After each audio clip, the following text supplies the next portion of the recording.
Perbedaan pendapat itu salah satu hikmah dan sunnatullah. Kenapa ada perbedaan pendapat? Karena pemahaman dan fikiran manusia berbeda. Oleh karena itu tidak akan bisa satukan umat dalam satu pendapat. Yang bisa disatukan dalam satu pendapat kalau sudah ada jelas-jelas perintah atau larangan dalam ayat maupun dalam hadis. Kenapa muncul berbeda pendapat? Contohnya nisfu Sya'ban. Memang ada hadisnya. Ada hadis apa? Hadis yang disahihkan Syekh Al-Albani rahimahullah. Syekh Al-Albani salah satu ulama yang terbaik sedunia, yang sudah diakui sebagai ulama ahli hadis, teliti hadis ini dan beliau menyampaikan hadis ini sahih. Dan riwayat bermacam, ada Musnad Ahmad bin Hanbal, ada Musannaf Ibn Syaibah, ada Tabarani, ada Baihaqi, banyak riwayat. Yang di situ Rasulullah SAW menjelaskan, Inna Allah la yattali'u, Allah subhanahu wa ta'ala memandangkan atau melihat amalan-amalan hamba. Di riwayat Allah melihat hamba-hambanya di malam nisfu Sya'ban, dan Allah mengampuni semua dosa-dosanya kecuali dua orang. Yang pertama, yang berbuat syirik, itu tidak diampuni Allah SWT. Kalau dia taubat, ya jelas dengan taubat Allah ampuni. Yang kedua, musyahin. Musyahin itu seorang penahan marahannya atau penahan dendamnya. Atau termasuk juga orang-orang yang suka menebar fitnah. Adu domba, isu orang sana, isi sana. Jadi perbuatannya tidak sesuai, malah dia memfitnahkan supaya ini berpisah umat, berpecah umat. Ini juga termasuk orang yang tidak diampuni Allah Subhanahu wa taala.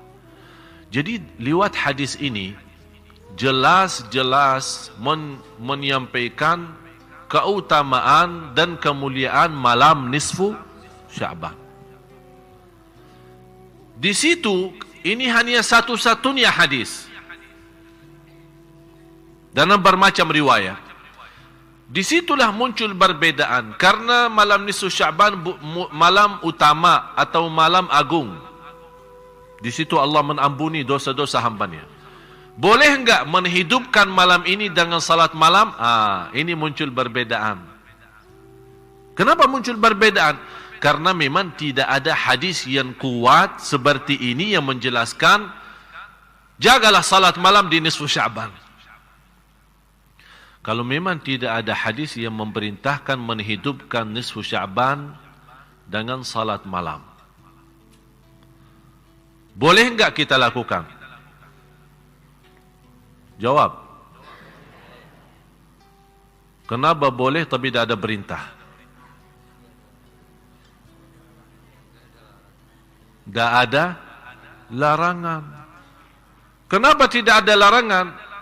Karena Rasul sudah menjelaskan keutamaan malam nisfu Sya'ban yang kita sudah sepakati hadisnya sahih.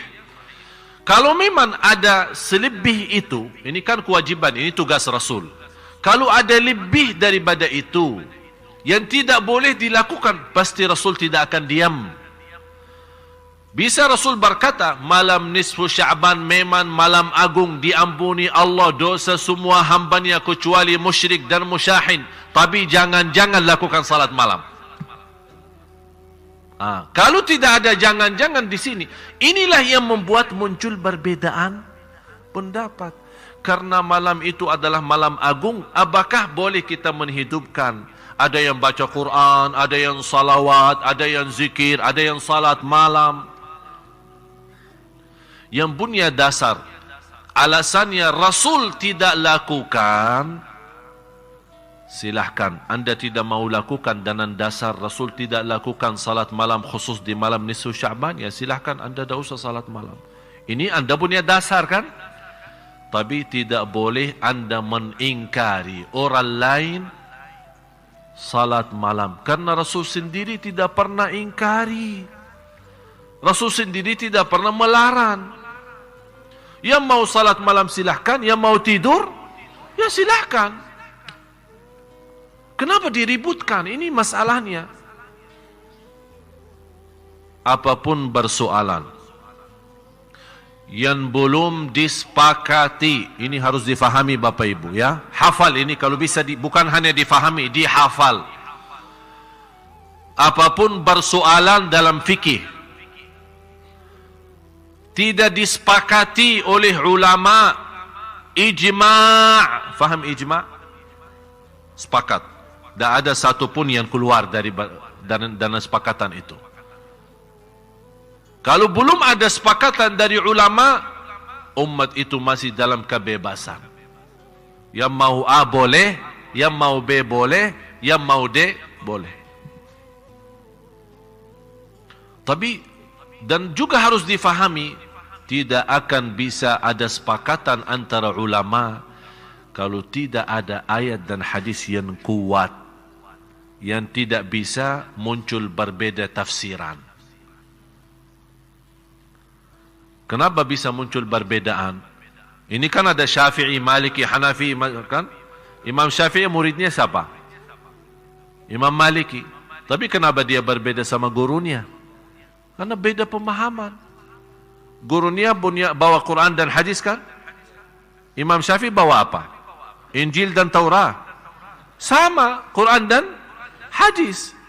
Dia menghormati gurunya, tapi mohon maaf, anak punya pemahaman beda. Ini kan kemampuan fikiran manusia.